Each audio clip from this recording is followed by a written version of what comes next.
Olá, tudo bem com vocês? Bom, da nossa disciplina do conteúdo sobre gestão do conhecimento, nós vamos agora falar sobre a parte 6 do nosso conteúdo, sobre as práticas de gestão do conhecimento. Nós já falamos sobre a questão introdutória, sobre o conceito de gestão do conhecimento, a espiral do conhecimento. Falamos também sobre os tipos de conhecimento, tácito, explícito, né, entre outros tipos. Então, a gente já tem uma boa base do que seja a gestão do conhecimento. Agora nós vamos falar sobre algumas práticas, ferramentas, instrumentos, técnicas de gestão do conhecimento. Como vocês queiram, aí nós temos diversas nomenclaturas para falar dessas práticas ou ferramentas, técnicas. Muito bem. Então, nós vamos primeiro abordar o que seriam essas práticas, né? Então, nós temos aí diversos, nós vamos aí falar sobre algumas nessa apresentação, mas nós temos aqui alguns exemplos das ferramentas que nós teríamos aí à disposição da gestão do conhecimento. Então, nós vamos falar sobre comunidade prática, lições aprendidas. Também temos o mapeamento de competências, o conceito de páginas amarelas, hackathon, ferramentas de wiki, gestão eletrônica de documentos, universidade corporativa e Big Data. É claro que nós temos também as comunidades colaborativas que vamos também falar nessa apresentação. Essa apresentação, nesse momento, não fala sobre mapeamento de competências, nem páginas amarelas, nem GED, ferramenta de GED, gestão eletrônica de documentos, nem universidade corporativa, nem Big Data. Nós vamos falar isso num outro momento, como continuação desta apresentação. Então, vamos lá. Nós temos, então, o conceito aí de comunidades de prática, certo? Como uma das técnicas, né, metodologias que apoiam a gestão do conhecimento. O que seriam essas comunidades de prática? As comunidades de práticas, elas se referem a um conjunto, um grupo de pessoas, uma equipe que trabalha em conjunto ou se associam a outras de uma forma natural, a partir do vínculo das suas atividades. Então, pessoas que exercem atividades comuns ou complementares dentro de um mesmo tipo de trabalho, nós podemos chamar isso de comunidade de prática. Elas se associam em função dos objetivos comuns, de lidar com os mesmos problemas, as mesmas problemáticas, as mesmas dificuldades, inclusive os mesmos aprendizados a partir da sua experiência prática, daquilo que elas fazem, né? E elas se associam, né? Começam a discutir, formar grupos, reuniões, para discutir essa sua prática, aquilo que emerge daquilo que elas fazem em termos de conhecimentos e aprendizados. Então, elas acabam se tornando em comunidades informais no primeiro momento. Uma evolução disso são comunidades já mais formais, como, por exemplo, no caso da gestão do conhecimento, nós temos a SBGC, que é a Sociedade Brasileira para a Gestão do Conhecimento, que tem também por objetivo discutir as melhores práticas aí, a evolução da gestão do conhecimento. Mas isso já é uma formalização. Inicialmente, as comunidades de prática surgem de uma forma mais natural, menos formal, né?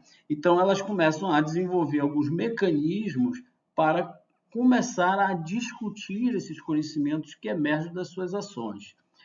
Então, o que mantém esses membros, vamos usar aqui o termo CDP, Comunidade de Prática, juntos, é justamente um sentido comum de propósito e uma necessidade de saber o que os outros membros sabem e os que os outros membros aprenderam e o que os outros membros também erraram, para que haja justamente essa troca aí de conhecimentos e a evolução daquela prática.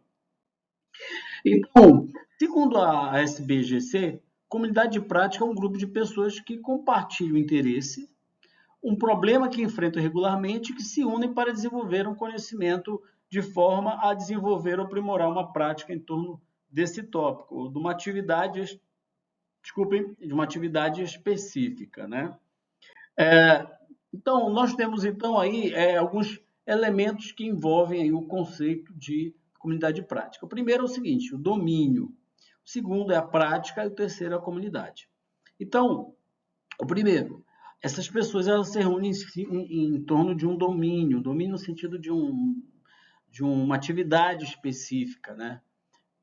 Então, nós estamos falando assim, se nós estamos falando de engenheiros, obviamente é um grupo de pessoas que tem um domínio daquela área.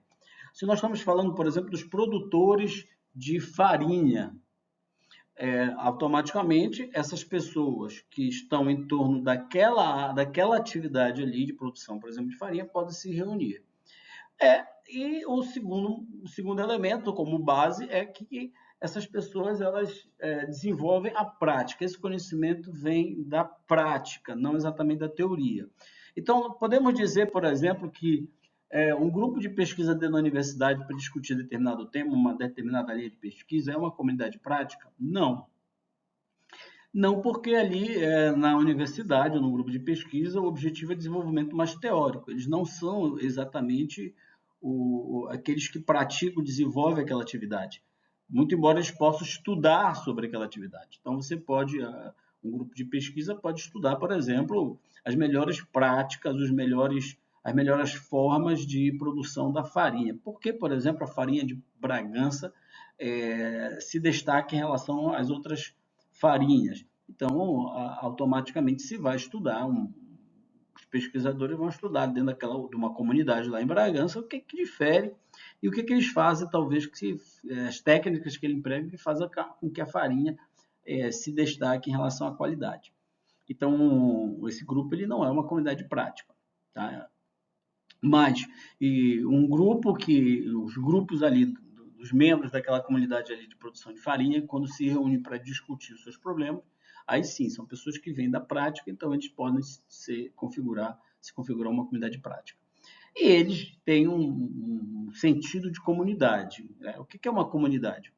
Uma comunidade é um grupo de pessoas que, de alguma forma, tem laços entre eles, laços pode ser regionais, então você tem uma comunidade que ela se caracteriza por uma localização. Tá? Você tem, então, ali uma comunidade agrícola, né? Uma comunidade de habitantes de uma determinada localidade no interior. Então, a característica que as une ali é elas morarem dentro de uma zona geográfica bem identificada. Mas uma comunidade não precisa ser exatamente vinculada, caracterizada pela aproximação geográfica, física. Nós temos comunidades, por exemplo, mundiais, né? Como nós temos, por exemplo, a comunidade científica, como nós temos, por exemplo, uma comunidade de gestores de projetos, por exemplo, que participam e discutem isso através de fóruns, através de congressos, etc. Né? A própria OAB, como uma instituição, ela é a representante de uma comunidade, que são os advogados. Mas a existência de uma comunidade em si não caracteriza exatamente uma comunidade prática. Por quê? Porque você precisa estabelecer mecanismos de troca de conhecimento, da busca desse desenvolvimento desse conhecimento e esses mecanismos, essa atividade cotidiana de troca desses conhecimentos é que cria realmente o conceito de comunidade prática.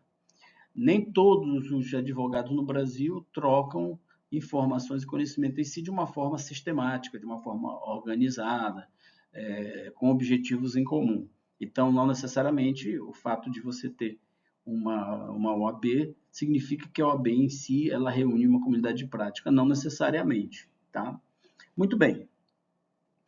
Então, o membro da comunidade precisa ter uma identidade definida pelo interesse compartilhado, como eu falei, o domínio, né? Ele precisa ter um compromisso com o grupo e competências que diferem seus membros de outras pessoas. Então, veja, se você está falando de produtores de farinhas, então eles têm uma competência específica que é o domínio de uma determinada atividade, né? O conhecimento sobre aquilo que os diferencia de outras comunidades, ou do membro de outras comunidades. Esses são elos em comum. O segundo ponto, a comunidade precisa proporcionar uma interação. Tá? Então, o aprendizado, a comunidade ela tem mecanismos de comunicação que permitem essa troca e o aprendizado. Então, a pessoa na comunidade prática, as pessoas são atores que buscam juntas formas de superar um problema. Isso aí caracteriza essa comunidade. A prática, então, desenvolve um repertório de experiências a partir dessa prática, um repertório de conhecimentos que servem, que é a matéria-prima para a discussão e a evolução do conhecimento daquele domínio que aqueles membros possuem em comum. Então, isso aí são comunidade prática. Então, você tem vários tipos de comunidade prática aí, diversos tipos, por exemplo, os artesãos de uma determinada região que se reúnem para discutir, os produtores agrícolas que, de alguma forma, por meio de associações ou por meio de reuniões informais, possam ali, de alguma forma, evoluir. E o interessante é que aquela comunidade, mesmo que ela não tenha registrado esse conhecimento dentro daquela comunidade, ele passa a evoluir, ele passa a ser transferido ao longo do tempo.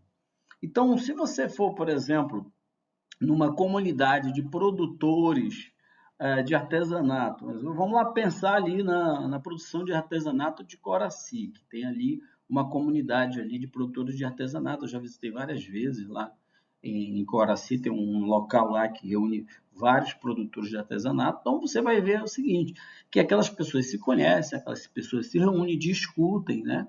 Entre elas, através desse mecanismo, pode ser em reuniões de associações ou não, e ao longo das décadas, aquelas comunidades que podem ser muito antigas, como é o caso lá dos produtores de artesanato de Coraci, que têm décadas de existência, o aprimoramento daquele produto e da forma de produção daquele produto, ele vai ocorrendo ali dentro da comunidade a partir da transferência de conhecimento de pessoa para pessoa, inclusive gerações para gerações, né? O pai ensina o filho o que ele aprendeu e o filho vai passando, ou aqueles que assumem aquelas atividades ou desenvolvem novas atividades, começam a trabalhar aquilo ali, vão por meio oral ou não, né? Geralmente as comunidades de prática mais antigas é por meio da oralidade, né? Aquele conhecimento que tem ali dentro que vai sendo passado através de uma transferência do conhecimento tácito e oral,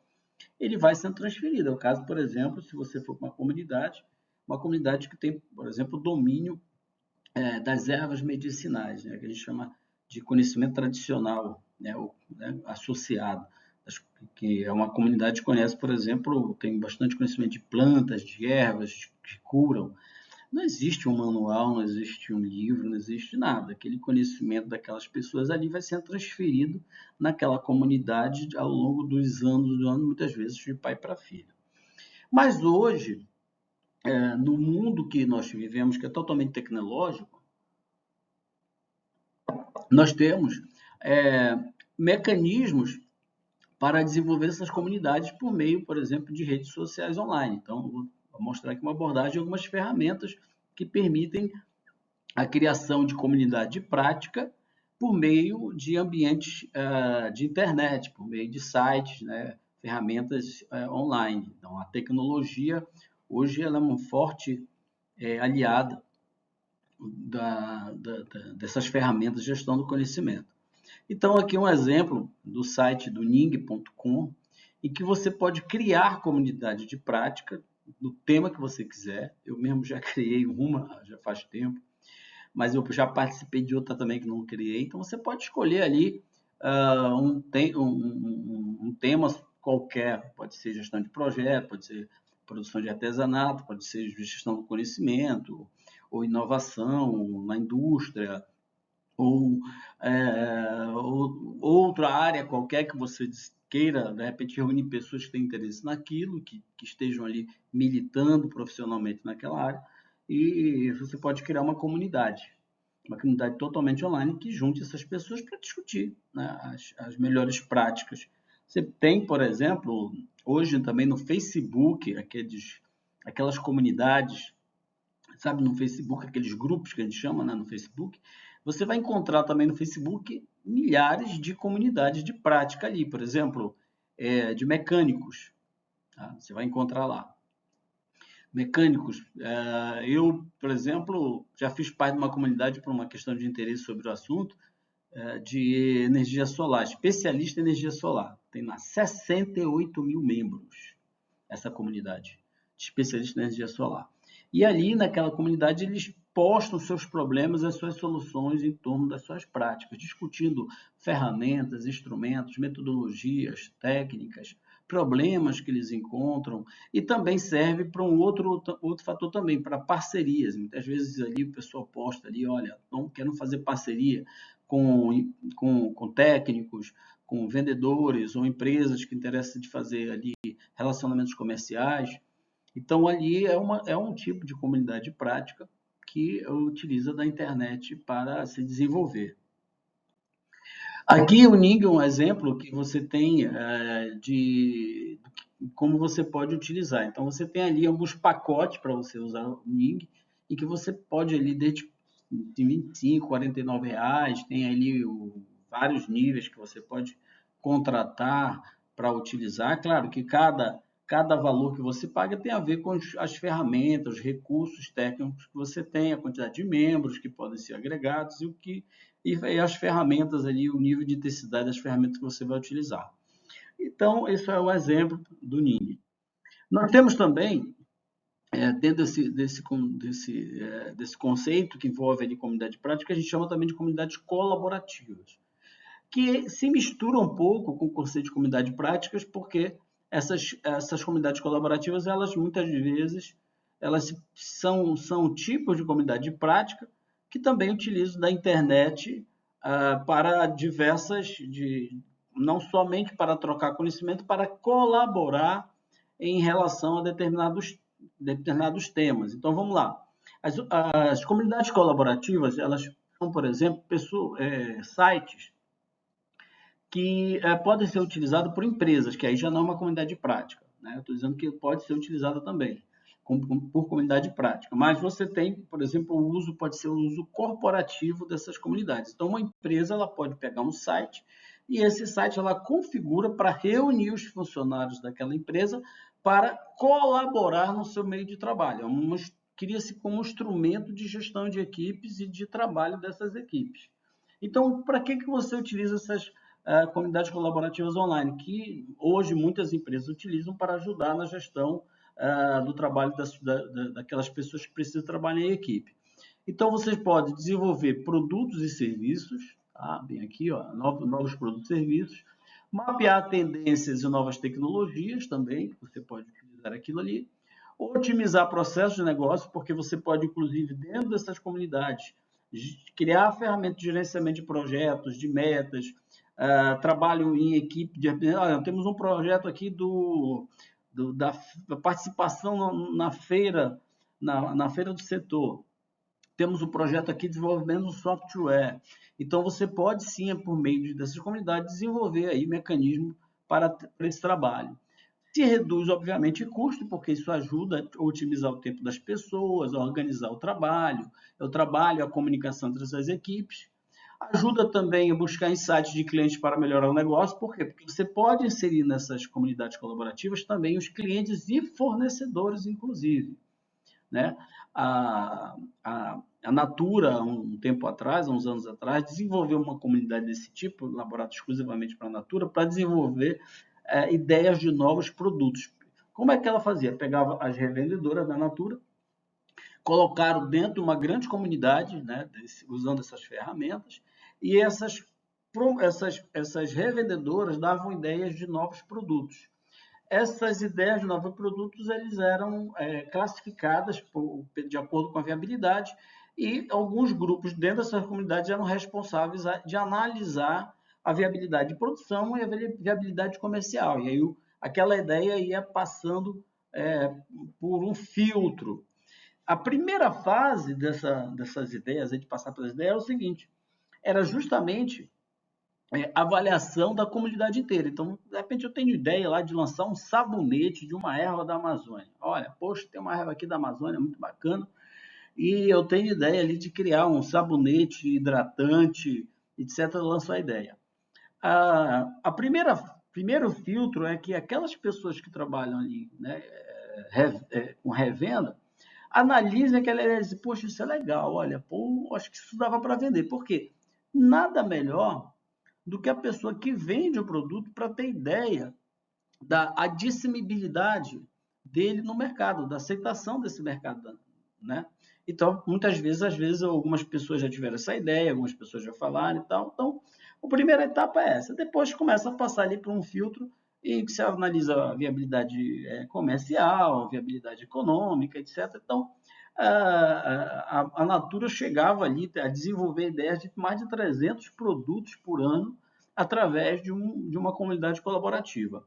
Então, você pode envolver funcionários da empresa, numa ideia de comunidade colaborativa, você pode envolver fornecedores, você pode envolver clientes também, e inclusive os revendedores também.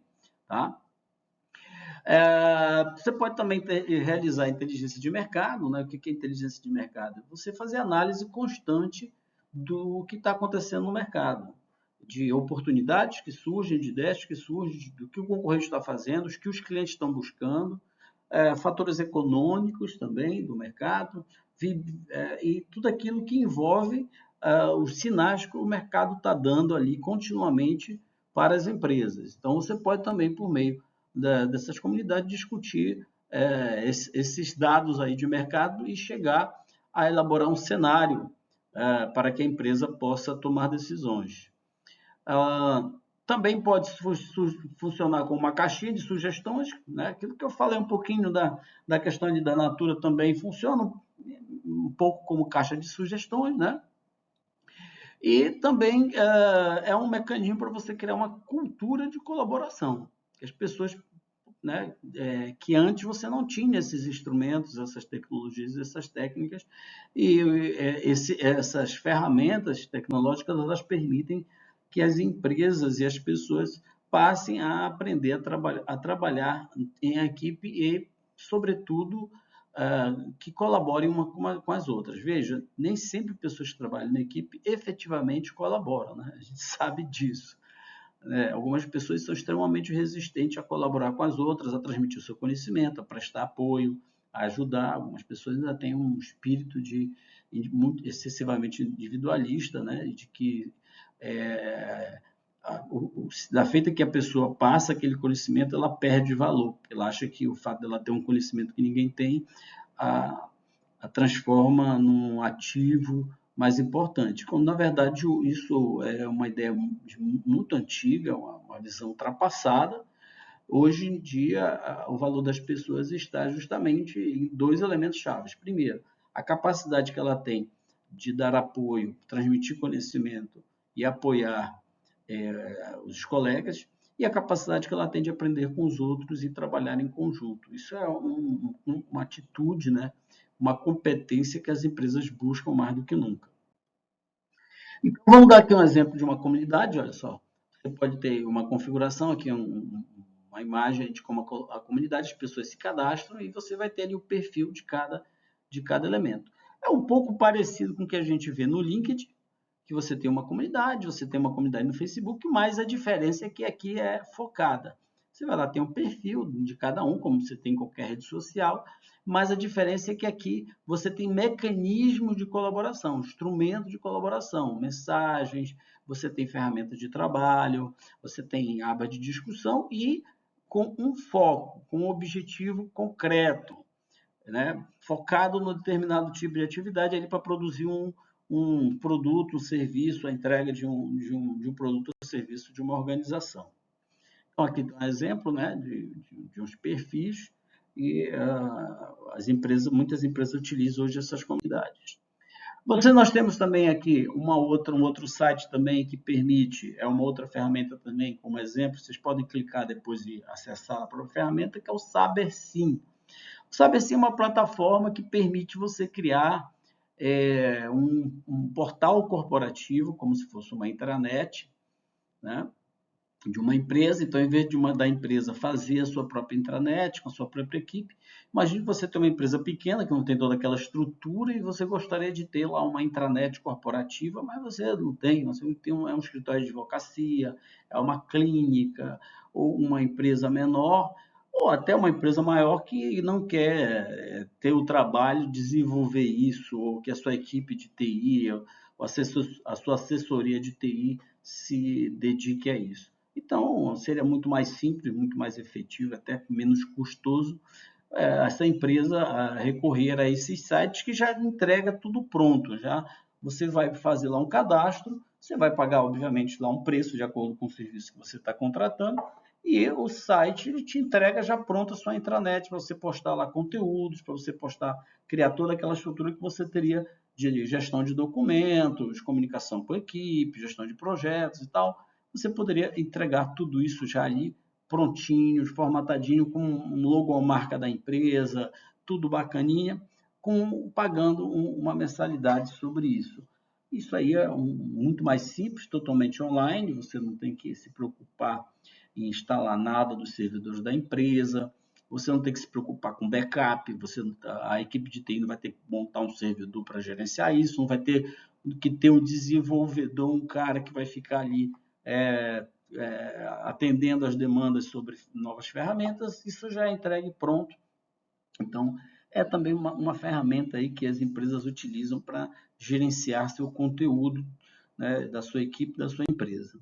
Aqui nós temos uma outra também, uma outra plataforma, que é a Everbright, né, que também você pode criar portais de comunidade muito parecido com a outra que nós vimos lá atrás, e que só que isso aí não é brasileira, né, americana ou inglesa, nem lembro agora, mas enfim. E você pode também ali criar comunidades, você pode criar sites, criar todo um portal corporativo. Vou mostrar aqui para vocês, olha que bacana.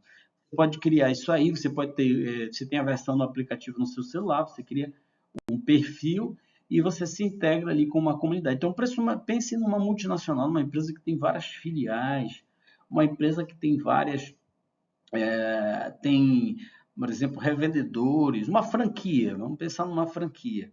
Como é que você reúne todas aquelas pessoas, aquelas comunidades ali para troca de informações, para contato mútuo, para que as pessoas se sintam parte e se integrem com uma grande comunidade daquela atividade ali? Tá? Você usa uma ferramenta, como exemplo, um site como o Everbright. E ele aí tem ferramentas fantásticas, muito interessantes. Olha, permite programar reuniões, postar eventos, postar conteúdos, vídeos. Professor, o que se difere, por exemplo, lá de uma comunidade do Facebook? Porque isso é privado, isso aí é de uma empresa. Então, você tem uma série de ferramentas de proteção, você tem uma série de ferramentas que o próprio grupo do Facebook não permite. Então, você pode, por exemplo, programar aí uma reunião, uma conferência, criar lá um grupo, fechar a quantidade de pessoas, fazer os convites para as pessoas e postar lá uma reunião, um treinamento especificamente para aquilo.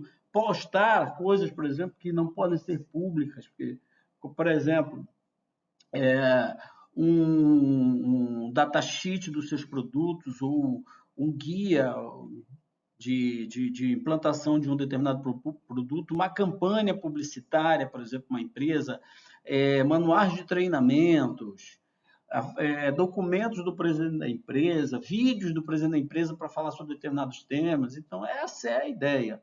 Então, você já pega um site desse aí, tudo prontinho, formatadinho, beleza, você já tem aí um instrumento aí de trabalho já pronto para que a empresa possa utilizar sem ter que desenvolver, sem perder uma equipe longas horas, um custo muito grande. Eu já tenho no mercado essas coisas prontas, né? Então, vamos lá. Nós temos outras ferramentas também, como são ferramentas de crowdsourcing.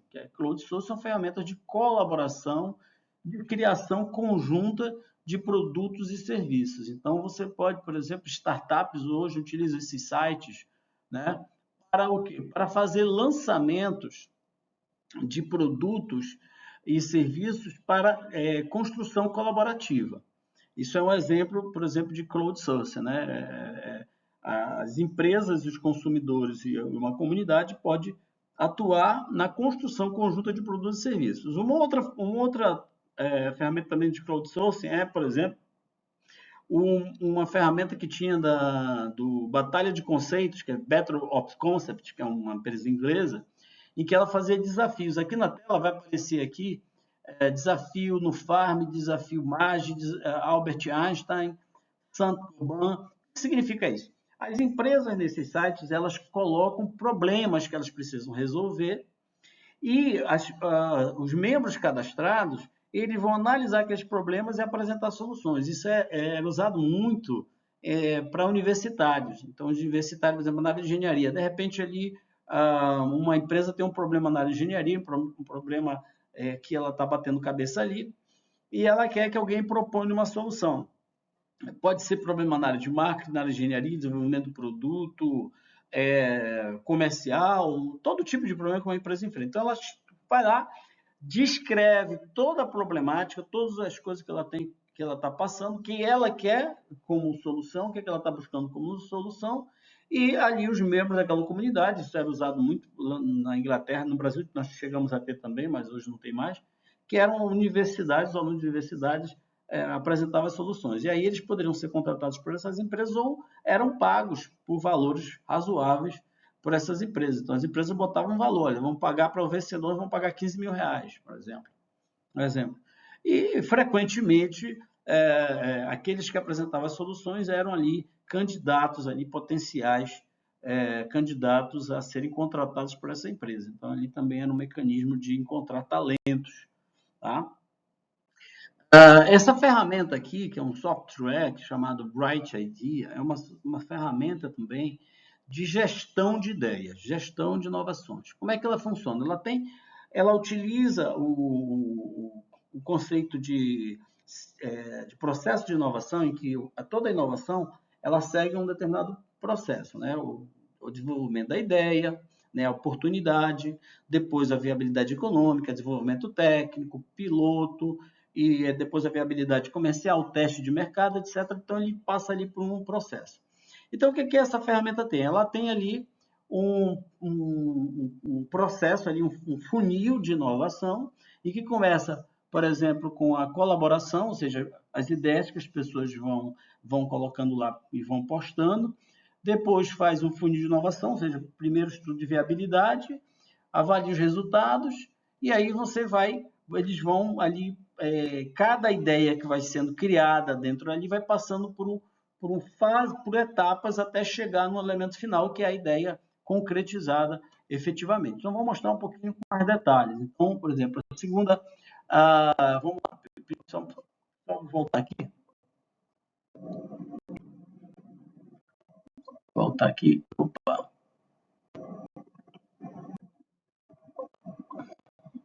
Então, vamos lá. Essa plataforma, então, ela é possível criar todas as etapas de avaliação, de maneira até chegar, olha, aqui no produto final, tá vendo? Então, ele passa por todas as avaliações, avaliação de ideias, se essa ideia tem um mínimo de viabilidade, se ela tem um mínimo de potencial comercial, por exemplo. A viabilidade técnica nós temos capacidade técnica de desenvolver esse produto? Às vezes a empresa até tem, mas ela não está incorporada às estratégias de produção da empresa. Nem sempre aquela empresa que tem uma capacidade de desenvolver o produto tem interesse, porque, olha, dentro da nossa estratégia não cabe isso aqui. Então, a gente poderia fazer, mas nós não temos interesse técnico em fazer isso aqui por algum motivo. Às vezes, a empresa simplesmente chega à conclusão que, para a estrutura de produção que a empresa tem, não cabe desenvolver esse produto da forma como deveria. Ou, simplesmente, a capacidade de produção já está totalmente tomada dentro dessa linha aqui de produto. A viabilidade comercial econômica será que esse produto teria um custo de produção no qual nós pudéssemos capturar o valor do mercado? Ou seja, muitas vezes o custo de produção daquele produto ali, ele inviabiliza a sua exploração comercial, porque ele seria muito alto para que o mercado aceitasse. Muitos produtos foram fracasso de vendas porque as empresas não calcularam efetivamente o quanto o consumidor estaria disposto a pagar por aquilo. Quantas vezes você já não viu um produto que o pessoal vendia como uma coisa fabulosa, excepcional, a propaganda, aí quando você ia ver o preço, baixava a bola, né? Até a gente se decepcionava. Já tenho visto isso aí recentemente, alguns lançamentos de alguns produtos aí, que eu fiquei extremamente decepcionado com o valor. E, inclusive, quando a gente vai para a internet, vai ver os comentários, praticamente todo mundo que estava ali com muita ansiedade pelo lançamento daquele produto teve ali uma decepção e o que a gente chama, existe uma expressão até nova que eu aprendi agora, que chama de flopar, né? Eu não conhecia essa expressão. E ele diz assim, o produto flopou. Flopou é o seguinte, é que não correspondeu à expectativa de demanda e, frequentemente, por causa de problema de posicionamento de preço. Aí você diz, pessoal, porque o pessoal quer ganhar muito. Não, é que às vezes, simplesmente, as empresas elas analisam o produto, acham que o produto é excepcional, mas o preço que elas estão produzindo, que elas estão comprando para revender, não permite que elas tenham um valor, né, que seja competitivo, porque a gente tem que lembrar também que muito frequentemente esses produtos têm concorrentes, né? Muitos produtos lançados têm concorrente. Então, a empresa não conseguiu avaliar de uma forma adequada o quanto o consumidor estaria disposto a pagar para aquele produto frente aos seus concorrentes. Então, isso a gente analisa na fase de viabilidade comercial. Então, existe outro site também de crowdfunding, o que é crowdfunding? É um site em que as pessoas que querem desenvolver produtos e ideias precisam de financiamento, precisam de grana para tocar os seus projetos. Então, nesse caso aí, é um site em que você tem dois objetivos. Primeiro, arrecadar fundos para a tua ideia, que pode ser simplesmente por meio de doações, ou você encontrar pessoas que estejam dispostas a por meio da troca de um exemplar do produto depois de pronto, estejam dispostas a entrar com dinheiro. Como é que funciona isso, professor, essa questão do dinheiro aí que as pessoas vão dar? Muitas vezes nessas campanhas, as pessoas elas pagam um valor na expectativa de quando a empresa tiver as primeiras unidades ainda em fase de protótipo, essas pessoas que entraram com um valor, claro que a empresa dá lá mais ou menos valor mínimo, elas vão receber as primeiras unidades sem custo. Então, a ideia é essa. Tá? A ideia é que a expectativa de quem paga por isso é ter um produto, uma inovação, ter um produto que seja um lançamento super inovador, mas também a ideia de que o valor que essa pessoa vai pagar por essa unidade que vai ser entregue é muito menor do que o preço do produto de lançamento. Então, a ideia é que essa pessoa também tenha um benefício econômico ao fazer o financiamento dessa empresa por meio dessas campanhas. Tá? Nós temos agora, então, uma outra metodologia de gestão do conhecimento, que é o que a gente chamamos de lições aprendidas. Tá? Então, o que são as lições aprendidas? Bom, é todo conhecimento adquirido durante a realização do projeto. Você está ali, isso é muito comum, por exemplo, na área de gestão de projetos, mas todas as grandes empresas, de alguma forma, por exemplo, desenvolvimento de um produto, vamos dizer, uma Toyota estava ali desenvolvendo o Yaris. Naquele momento de desenvolvimento do Yaris, que essas empresas estão desenvolvendo todinha, a etapa desde concepção do produto, projeto técnico, construção ali da base de produção, lançamento comercial, toda a ideia do produto, você, ao longo do desenvolvimento desse projeto, você tem ali vários acertos e vários erros. Então, você pode ter ali uma metodologia em que as equipes identifiquem os erros e os acertos. Os erros para evitá-los e para criar novas práticas para evitar que esses erros não sejam repetidos. E os acertos para que você otimize a tua performance. Então, cada vez que você compartilha, dissemina, difunde as melhores lições, você aumenta a performance das outras atividades, você aumenta a tua produtividade. Então, pode ser identificadas ao longo de todo o ciclo de vida do projeto, principalmente nos finais de fase e na entrega do subproduto do projeto. Né? Cada projeto, muitas vezes, tem fase, e cada fase você pode parar para fazer lições aprendidas e verificar ali o que aconteceu de bom e de ruim. Deve contemplar, então, tanto as experiências bem-sucedidas, como eu falei, bem como aquelas possíveis de aperfeiçoamento. Envolve a participação da equipe do projeto e também outros stakeholders. Stakeholders, quem seriam? Por exemplo, os clientes e fornecedores. Exemplo, que poderiam também ajudar, né, do ponto de vista do cliente. O que foi um erro ali. Eu recentemente tive ali a implantação de um sistema de energia solar em casa e detectei ali uma série de erros, e não foram poucos, não, na instalação, oriundo da falta de desenvolvimento de boas práticas, né? E aí eu fiz uma lista de coisas que eles precisavam melhorar, e o dono da empresa depois até me agradeceu. Espero que eles utilizem aquilo, mas isso deveria ser ali uma coisa que a empresa já fazia há muito tempo.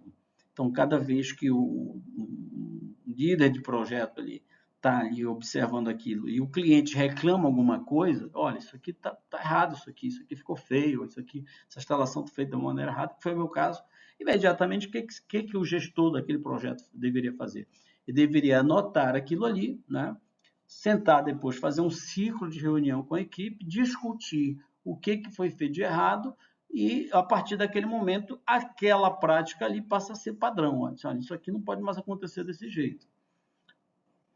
Poucas empresas fazem isso, mas é por isso que a gente vê tanto problema de reclamação. Você entra lá no Reclame Aqui, a quantidade de reclamações das empresas de coisas que poderiam ser solucionadas simplesmente por meio de lições aprendidas, de uma metodologia de lições aprendidas dentro da empresa, é absurda a quantidade de empresas que erram coisas básicas mesmo. Parece até que alguns erros são até cometidos de vontade própria, né?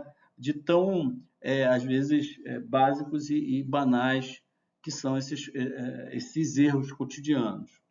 E uma metodologia de lições aprendidas ela é extremamente útil para essas empresas, né, que trabalham com implantação de projetos. Pode ser de engenharia, pode ser projeto, inclusive até uma agência de comunicação, por exemplo.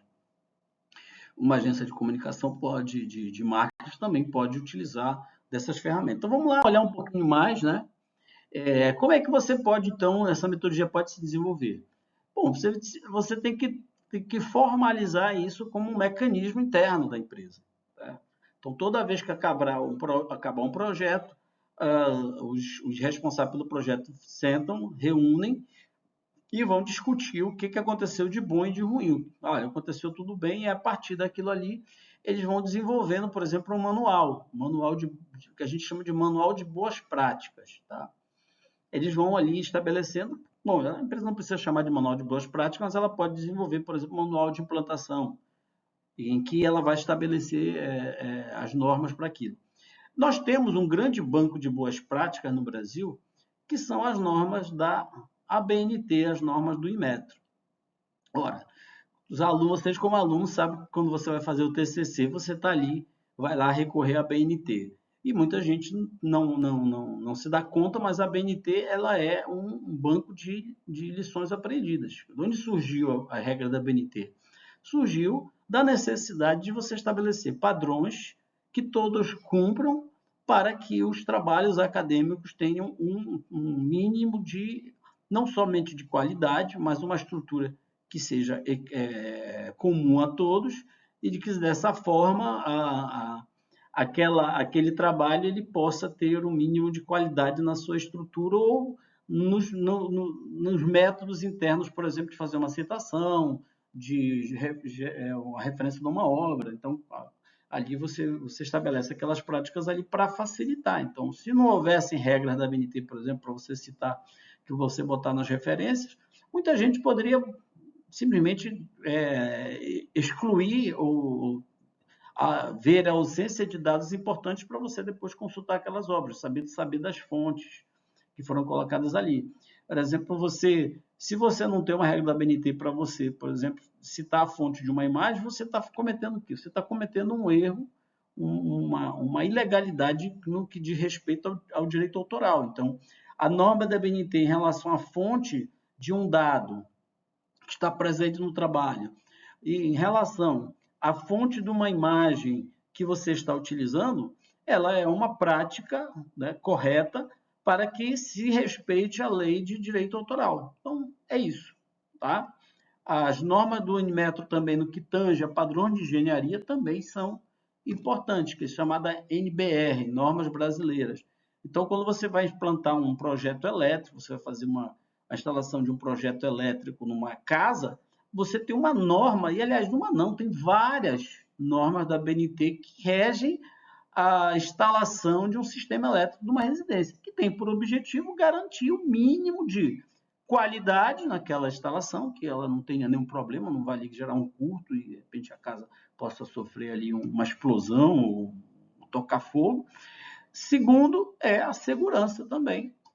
A qualidade para que aquela instalação elétrica tenha qualidade, que ela tenha também segurança. E que todos aqueles que forem construir uma casa sejam obrigados pelos órgãos públicos a seguir aquela norma. Então, a NBR, as normas do Inmetro que tangem a isso, elas obrigam que todas as empresas de engenharia, né, cumpram um determinado padrão. E os órgãos de fiscalização, a partir das normas, possam saber o que elas vão fiscalizar. Se um órgão de fiscalização, que seja de um órgão, um conselho regional que está fiscalizando uma obra, seja um órgão da prefeitura ou do estado, que vai ali analisar aquele projeto, vai dar aval para a construção daquele projeto, né, para que aquele projeto seja dado ali todas as suas autorizações, as suas formalidades. Com que critérios aqueles fiscais, aqueles órgãos vão poder avaliar? Ora, a partir das normas.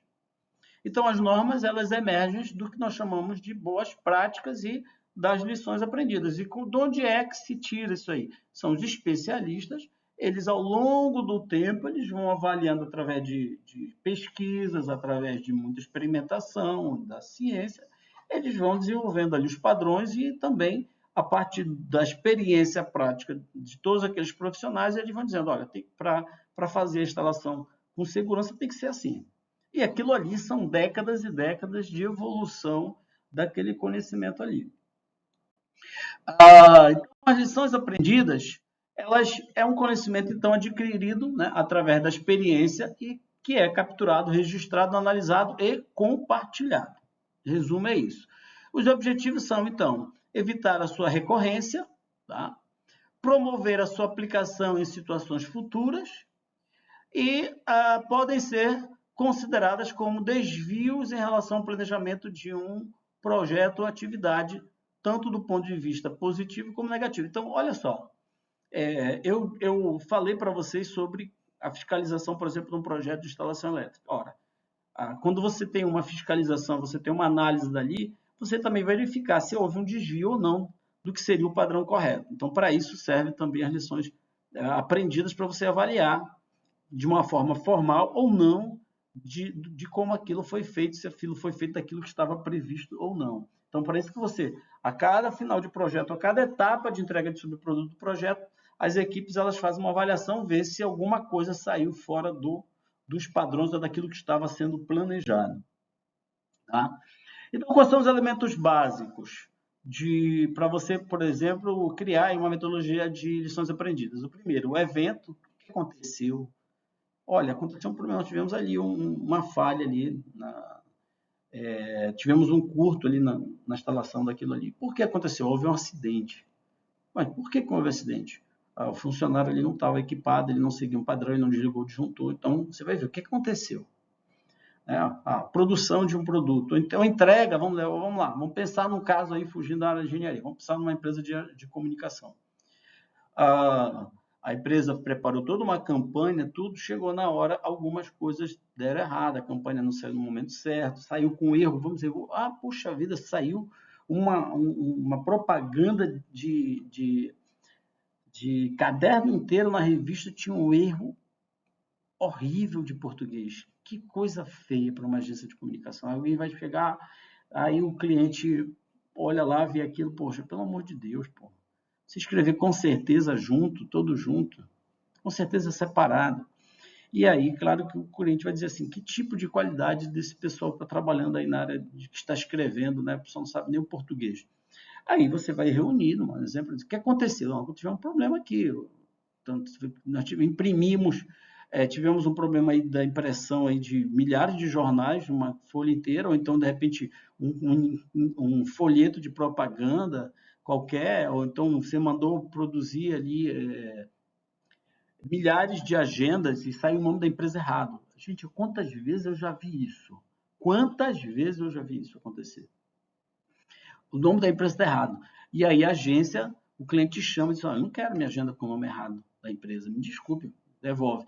Ora, quem tem que pagar a produção daquela agenda é o cliente. Naquele momento, a agência ela vai ser obrigada a assumir o prejuízo. E pode ser um prejuízo muito grande, dependendo do cliente, da quantidade de agenda que você vai produzir. Eu dou um exemplo. E aí você vai sentar e dizer, olha, por que aconteceu? Aconteceu porque a gente não tinha uma etapa de correção. Alguém tem que fazer a correção. No jornal, nos jornais, existe uma pessoa para fazer isso. Todos os artigos e tal são revisados, geralmente assim. Uma produção numa editora tem também um revisor ali para isso. Mas numa agência, às vezes, não tem isso. Você tem que confiar no cara. Então, de repente, você vai ter aquele evento, aconteceu, você vai reunir alguém. Então, precisamos que alguém revise todos os textos. E aí, a partir daquele momento, você estabelece como prática que alguém, o fulano ali, que tem maior capacidade, você contrata, de repente, uma pessoa, terceiriza, contrata uma pessoa de português, que eu acho até mais adequado. Então, isso aí vai se transformar numa boa prática, né? E por que aconteceu? Qual foi o impacto daquilo? Imagine só, de repente, você ter uma agenda que você mandou produzir 5.000 agendas e a agência vai ser obrigada a pagar a reimpressão daquela agenda, sem falar no problema que, às vezes, você tem que distribuir isso véspera do ano novo e aí a agência tirou férias coletivas e não vai dar, vai ter que sair em fevereiro. Aí pronto, o prejuízo está feito, pode ser um desgaste tremendo para o cliente. Então, quais foram as consequências de você não ter ali uma revisão adequada de português? E o que você vai fazer depois, que é o futuro, que é aquilo que eu citei. Olha, de repente a gente vai terceirizar aí, vai mandar para uma pessoa de português, ou alguém dentro da agência vai ter que fazer a revisão de texto e assim sucessivamente. E aquilo vai passar a compor ali um manual, ou sei lá, uma norma, um procedimento, um processo, mas aquilo vai ter que ser incorporado dentro da forma de trabalho da empresa. Então, aqui tem o fluxo dessa lição aprendida, a primeira a identificação, a análise, a implementação e depois a manutenção daquilo. Por quê? Mesmo que você estabeleça ali melhorias, sempre você tem que melhorar ao longo do tempo. Imagine que na primeira vez que você resolveu colocar uma etapa de revisão de português em tudo que sai de uma agência. Um exemplo, para evitar esse problema lá que eu citei. E aí você estabelece que vai ter que ser alguém dentro da empresa e tal. Mas, beleza, você faz isso.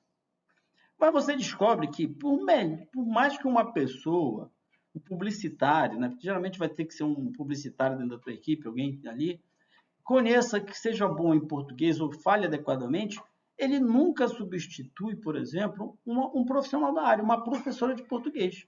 Ele, claro que ele não comete, ele não fala com certeza com tudo junto, né? Ele fala com certeza, separado. Ele também sabe pregar o porquê nas suas três possibilidades, junto, separado e com acento lá no E final. Ele pode saber adequadamente. Então, ele tem um bom nível de português, mas ele não é especialista. Alguma coisa ele vai errar e ele não vai perceber. E não vai estar ali dentro da norma culta. E aí você percebe, você reavalia, gente, olha, a gente realmente agora não está cometendo erro feio, mas ainda tem coisas ali que não está passando, que são erros sutis, que de repente uma pessoa que conheça melhor a língua vai perceber. Então a gente não quer isso, a gente quer um trabalho perfeito. A gente quer seguir a norma culta para que o nosso trabalho tenha qualidade. Aí percebe-se que dentro da equipe, dentro daquela empresa, não tem como fazer isso. Aí eu vou o quê? Eu digo, olha, na nova prática, no novo processo, nós vamos agora terceirizar isso aqui. Então, você vai revisando a forma, todo o tempo você revisando. Algumas coisas você realmente acha que não é mais necessário, mas você vai sempre revisando ali aquilo ali. A própria BNT, ela é feita, é revisada todo tempo. As normas do IMET todo tempo são revisadas, todo tempo muda. Isso aí acontece de maneira geral, né?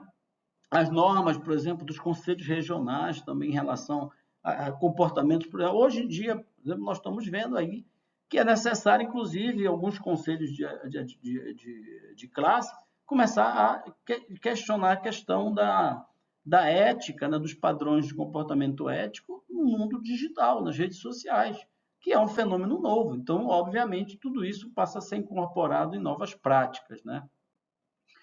Então, aí estão os passos a passo, né? Então, no primeiro momento, você vai identificar, avaliar registros anteriores da base de dados, se existirem, analisar, discutir, ajustar registros, discutir, consolidar os registros desses bancos de boas práticas, pode ser manuais, guias, né? Revisar o descritivo, preparar documentos repositórios, que isso pode estar em documentos também, o Sebrae também tem um banco de boas práticas também, e aí faz o encaminhamento. E depois você tem um processo de feedback, melhoria e manutenção. E aí você também tem agora uma outra ferramenta, vamos passar para essa outra ferramenta, vamos tomar meu cafezinho aqui. Muito bem. O que é uma ferramenta de wiki? Esse software de wiki, todo mundo conhece a Wikipédia, né? O que é o conceito da Wikipédia? A Wikipédia é um grande banco de conhecimento, uma biblioteca, na verdade, uma enciclopédia, melhor dizendo, colaborativa. Esse é o conceito da Wikipédia. A ideia é que as pessoas no mundo inteiro possam criar através de tópicos, de assuntos, né? Pode ser uma pessoa, pode ser uma ideia, um tema, alguma coisa assim. E as pessoas do mundo inteiro ajudem na construção desse conhecimento. Cada pessoa, a ideia é que nenhuma pessoa no mundo domina de uma forma completa um determinado assunto. E que, como nós temos uma comunidade mundial hoje unida pela internet, que se aproveitasse o conhecimento de milhares de pessoas sobre determinado assunto para que se pudesse escrever o máximo possível ou da forma melhor possível sobre aquele assunto que pode ser, por exemplo, a biografia de alguém ou um determinado conceito, etc. E esse foi o sentido, né? Uma grande enciclopédia colaborativa. Então, ele permite que os utilizadores tenham acesso e possam ali acrescentar, retificar, editar aquilo que os outros escrevem. Então, os utilizadores colaborativamente tornam-se desenvolvedores de recursos, adicionando funcionalidades, informações, principalmente mais conhecimento.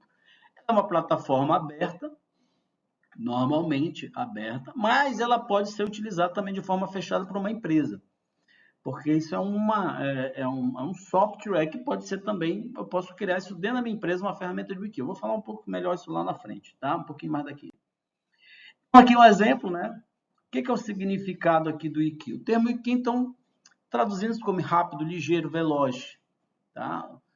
Dependendo do dialeto havaiano, né? O termo wiki significa extremamente rápido no idioma havaiano. Então, a ideia é o seguinte, é que você, de uma forma muito rápida, você possa desenvolver o conhecimento sobre determinado assunto, de uma forma ágil, rápida, colaborativa e, em tese, de melhor qualidade, porque você tem muito mais pessoas ali que podem ajudar na construção daquele conhecimento. Então, ele é uma ferramenta de produção textual, onde é permitida a livre e coletiva construção de texto por um autor, grupo de autores. A plataforma informática significa um padrão de um processo operacional de computador. Então, veja, eu posso criar uma ferramenta de wiki para dentro de uma corporação. Poucas corporações utilizam ferramentas, eu acho que é uma ferramenta que tem um potencial enorme, fantástico, e até hoje eu vejo pouquíssimas empresas utilizar. Eu posso usar, por exemplo, uma plataforma de wiki para aquelas questões das FAQ, né? As perguntas e dúvidas, respostas e dúvidas mais frequentes. Eu posso usar uma ferramenta de wiki por tópicos, por exemplo, construir. Por exemplo, dentro de uma empresa, posso usar isso aí. Essas plataformas, então, podem ser utilizadas sem qualquer revisão do conteúdo, ou pode também ser utilizado uma revisão. Eu posso também criar revisores ali para aprovação daquele conteúdo. Então, o próprio Wikipédia, muitas vezes, ela tem lá gente que chega lá e alguém colocou uma besteira ou falou alguma coisa com má fé, e existem os editores da Wikipédia que detectam pessoas que de má fé escreve alguma coisa sobre aquilo, sobre uma pessoa, e aquilo ali passa, sim, por uma edição, por uma revisão, sim, tá? A coisa não é totalmente livre, né? Mas vamos lá. Então, aqui você tem, como eu falei para vocês, a Wikipédia, nós temos o Wikidicionário, a Wikiquote, Wikilivros, Wikisource, Wikimedia Commons, a Wikispecies, Wikinews e Wikiniversidade. Então, tem hoje, várias plataformas de Wikipédia. A gente conhece a Wikipédia como mais famosa, mas dê uma pesquisada sobre isso aí, dê uma fuçada aí na internet, vocês vão achar muitas outras plataformas construídas na mesma base e que são utilizadas de outras formas, tá bom? Muito interessante essa ferramenta, eu acho fantástica. Então, vamos lá. Então, você tem aí, qual é o sucesso das ferramentas de Wiki? Ela é o quê? Primeiro, massa crítica. Então, você precisa de uma rede de colaboradores, pessoas que estejam dispostas a fazer isso. Você tem que ter uma cultura de colaboração. Então, as pessoas têm que ter o desejo, a vontade, né, essa atitude de colaborar. É necessário as frequentes atualizações. É necessário também pessoas que sejam responsáveis por uma segurança, pela infraestrutura do projeto e a sua configuração, inclusive a configuração de ferramentas. Você pode ali criar o formato, a aparência, a estrutura, né, o design, a interface. Isso aí você precisa de pessoas para fazer isso aí. E, claro, o investimento que se tem de custo, de tempo, de pessoas, de uma equipe. Então, você precisa de tudo isso. Você tem ferramentas que são gratuitas de Wiki, você pode pegar, mas as ferramentas não trabalham sozinha. Por isso que você precisa dessa estrutura aí para que elas funcionem de uma forma adequada. Aqui tem um exemplo, né, de uma ferramenta, o DocWiki, que é compatível, simples de usar, voltado principalmente para a criação de documentação de qualquer tipo. Então, você pode fazer isso para criar documentação. Vamos lá, documentação para projeto numa empresa, documentação para criação de desenvolvimento de produto, documentação para manutenção de equipamento, sei lá, tanta coisa que se pode ter, né? Então, você pode estar ali, desenvolvimento de software também, você pode... essa ferramenta aqui da docwiki.org, ela pode ser também para grupos de trabalho em pequenas empresas, né? Também pode ser utilizada. Dê uma busca aí, dê uma olhada nessa ferramenta, tá? Não dá tempo nesse conteúdo da gente entrar. Eu sei que muita gente, poxa, eu queria ver, não dá tempo, tá? Não, senão a gente ia passar aqui 5 horas, 10 horas aqui para entrar em cada ferramenta disso. Não dá. Então, mas isso está disponível. Vai lá, procura na internet, clica, seja curioso e dê uma olhada. Aqui a outra também, a MediaWiki também, que é um software utilizado para especificamente a Wikipédia que utiliza, tá? A Wikimedia Foundation também utiliza essas ferramentas, tá? Tá aí, dê uma olhada, faça lá, quem sabe você mesmo cria lá sua ferramenta de Wiki para alguma coisa na sua empresa, sei lá, o seu grupo de trabalho. Aqui nós também temos uma outra ferramenta, uma outra metodologia também para geração de ideias. É muito utilizado para oficinas, criação de startup, hoje é mais utilizado para isso, que é o que a gente chama de hackathon. O que é o hackathon? Ele é um evento, né, em que você prepara, por exemplo, o dia inteiro, pode ser o dia inteiro, pode ser geralmente menos do que um dia, não dá tempo. Você pode fazer de um fim de semana, de 2 dias, depende tudo do que você quer, para onde você está fazendo. Uma empresa ela pode chegar, levar a galera aí, a sua equipe de trabalho lá, a sua equipe, para um hotel no fim de semana e fazer um hackathon de 2 dias e vão lá 2 dias extremamente produtivos. Mas, então, não leve isso a pé da letra. Eu só acho o seguinte, menos de um dia, geralmente você não passa da parte de ideia, de ideação, ou seja, de construção da primeira ideia. Para desenvolver a coisa do nível mais aprofundado, um dia um pouco seria melhor, né?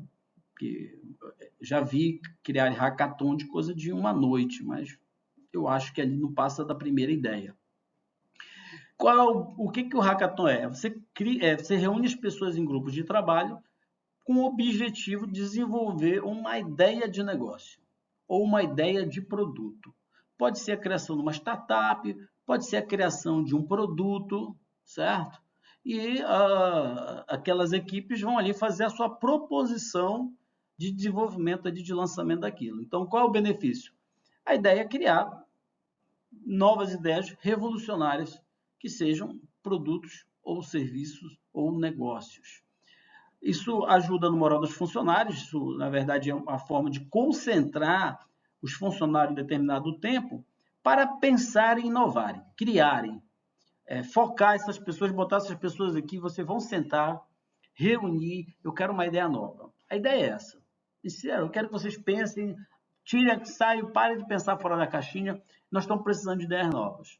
Então, isso aí são instrumentos utilizados pelas empresas ou por universidades também para criação, geração de inovações. Então, você vai montar uma estrutura, um lugar, um auditório, um hotel, sei lá, uma sala, um lugar que a empresa tenha lá, vai reunir a galera e tal, e você vai dar os recursos, vai precisar lá de notebook, acesso à internet, impressora, um quadro, um data show para as apresentações finais, você vai ter que montar uma estruturazinha lá e, obviamente, uma equipe de gestão para organizar lá todo esse processo, certo? Então, e você vai dar lá a direção da empresa tem que apoiar, isso é muito importante. Em alguns casos, as empresas dizem assim, olha, eu tenho tanto para investir numa ideia. Qual a ideia vocês teriam com tanto disponível? Aí depende de caso a caso, gente. Mas o sentido é esse. Então, o que você faz? Você vai ter lá uma proposta detalhada, né? O que você vai fazer. Isso é a ideia da proposta, né? Você vai fazer uma proposta para um hackathon. Então, o que vai ser? Então, vamos lá. Vamos ler aqui o slide.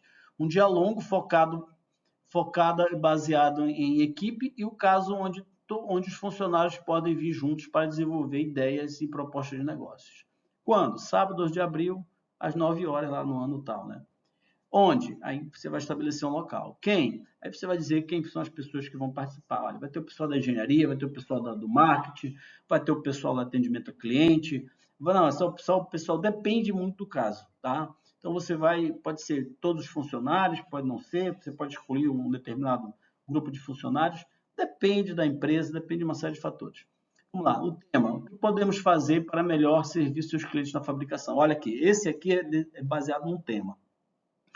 Então, eu posso ali fazer um hackathon para dizer, poxa, eu quero uma ideia para mecanismo para melhorar a nossa comunicação com o cliente. É um exemplo. Quais são as ideias inovadoras? Tá? Benefícios. Pode daí surgir ideia revolucionária. Sabe aquele funcionário que tem uma ideia sobre uma coisa e nunca é ouvido? Eu tenho uma ideia aqui, poxa, mas não tem, a chefia dele nunca ouve e tal. É um momento. É o momento daquela pessoa que tem uma ideia muito boa sobre alguma coisa, é o momento dela botar para fora. E é esse o sentido do hackathon.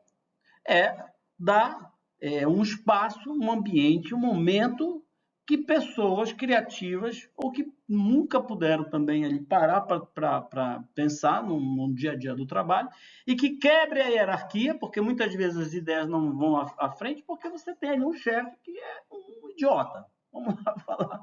Que é um cara que que tem medo da concorrência, tem medo que alguém apareça mais competente com ele, então ele vai ali segurando, né, ali as boas ideias. Quem não sabe de uma situação dessa?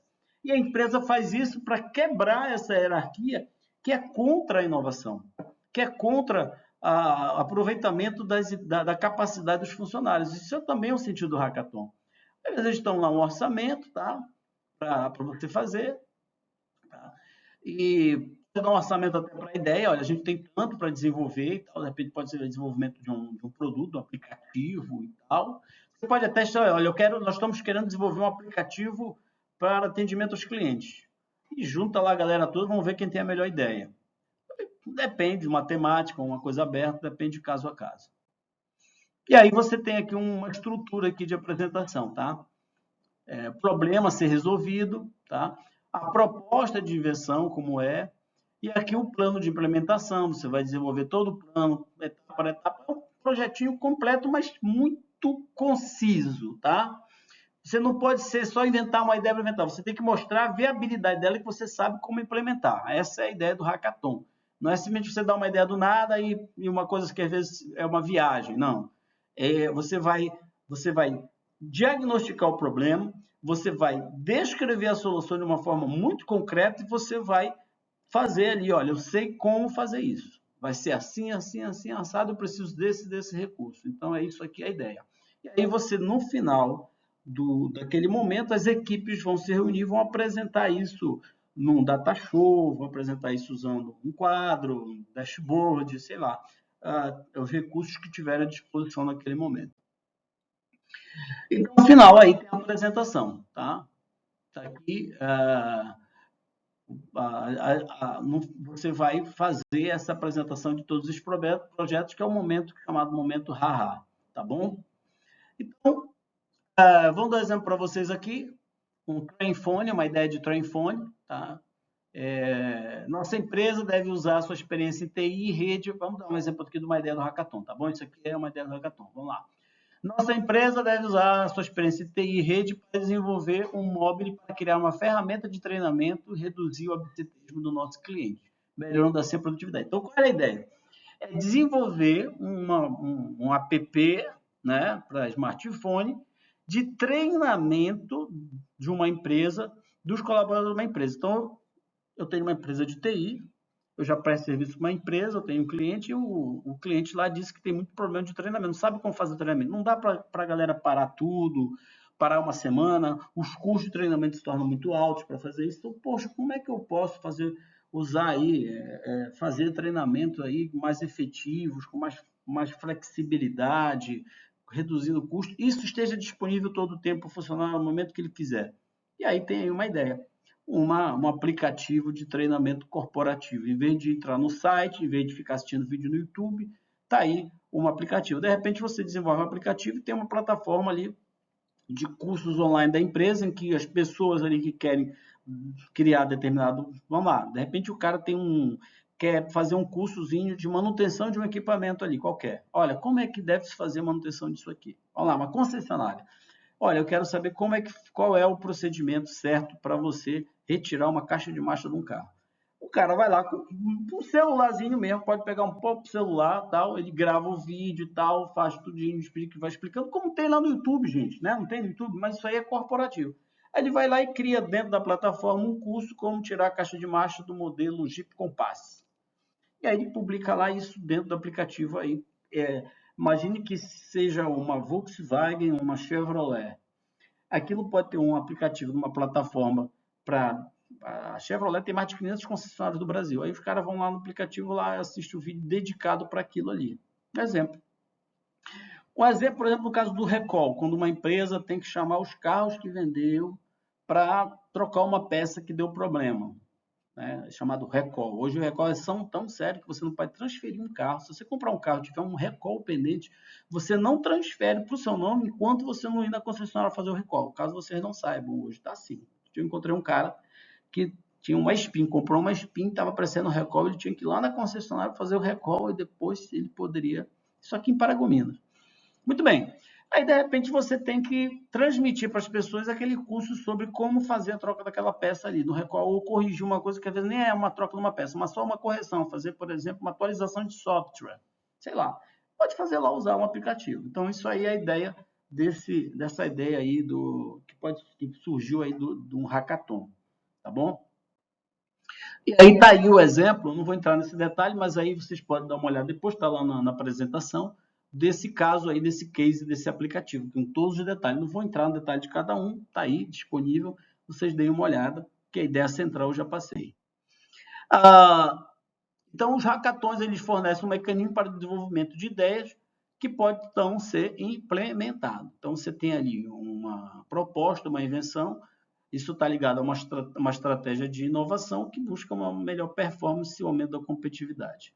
É isso aí. Você tem um funil de ideias, de muitas ideias, e você vai ali gerando ideias, você vai ter... Eu lembro de uma vez que tinha um cara que ele era um cara conhecido por ser extremamente inovador, Tinha muitas ideias, tinha várias registros de inovações no nome dele, no registro de patentes e tal, e ele estava dando uma entrevista e o cara perguntou para ele, como é que você consegue ser um cara tão inovador, ter tanta ideia boa? Ele disse, não é que eu tenha tanta ideia boa, foi a resposta dele. É que eu tenho muitas ideias. Quando eu tenho muitas ideias, algumas acabam sendo boas. Eu achei fantástica a resposta dele. E a ideia do hackathon é isso. Você não vai aproveitar tudo. Mas se você começar a ter um processo de geração de ideias, algumas boas vão sair. E essa umazinha pode fazer uma diferença na empresa, no negócio, pode ser aquele produto, né? Tem uma historinha que não, acho que não é verdade, mas representa bem o sentido disso. O cara foi visitar a 3M. E o cara estava lá visitando a 3M, olhando todos. Ele era dono de uma empresa, um empresário, cliente da 3M, e estava olhando lá, entrou, viu todo mundo trabalhando, foi nos escritórios, estava lá visitando a empresa, como cliente e tal. Ele viu todo mundo trabalhando, de repente ele viu, tinha tipo um jardim dentro da empresa, bem ali no meio, ali, né, entre os escritórios, assim, uma espécie de jardim interno e tal. E ele chegou de manhã, fez a visita, foi almoçar, ficou à tarde, e sempre ele passava, tinha um cara lá sentado lá naquele jardim. Aí ele viu o cara à tarde de novo lá e perguntou pro cara, perguntou, vem cá, uma coisa, aquele cara ali, ele não trabalha? Trabalha. Mas como ele é funcionário? É nosso funcionário. E o que ele está fazendo ali? Não sei. Está ali pensando. Mas como assim? Ele fica ali pensando e de vez em quando saem algumas coisas boas. E qual foi a coisa boa que esse cara já pensou? O post-it. Post-it que vocês não sabem, né? É isso aqui, ó. É isso aqui, o post-it. Aquele papelzinho que tem uma colazinha que você sai pregando por aí, que você em todo lugar você vê isso aqui. Esse produto aqui, criado pela 3M, lançado pela 3M, foi um dos produtos de maior sucesso na história da 3M. Essa porcariazinha aqui, esse produto que não, é um negócio simples, que uma ideia simples é um dos produtos de maior sucesso da 3M. Então, de repente, está aqui, uma ideia simples, boba. Claro que essa é uma história que só simboliza uma ideia de como uma pequena ideia pode ter uma enorme influência numa organização. E a ideia do hackathon é isso, é de repente descobrir novos post-its para as empresas. Vamos lá? Então você tem aqui um outro exemplo, né, de ideias aqui, em que você se junta concepções. Então, o que é, por exemplo, esses geradores de energia eólica aqui? É uma ideia que une o vento, né, une os motores e você tem uma geração, né, a ideia de um moinho de vento normal. Para que era usado o moinho de vento? Era uma força motriz, né? O moinho de vento ele era usado, inclusive, na produção, para transformar em água e tal. Depois ele virou a ideia da energia eólica, que veio da junção desses dois fatores. Então, a inovação surge muitas vezes da união de duas coisas, dois elementos, para a transformação de um terceiro. Bom, gente, hackathon são ferramentas que são usadas muito por empresa de tecnologia, mas pode ser utilizada por empresa de todos os níveis, tá? Então, gente, é essa a nossa aula sobre essas ferramentas, tá? Que eu queria dar para vocês nessa aula. Espero que tenham gostado e muito obrigado. Quem gostou pode perguntar qualquer coisa, tirem dúvidas aí, mandam mensagem para mim. E é isso por enquanto. Um abraço e obrigado.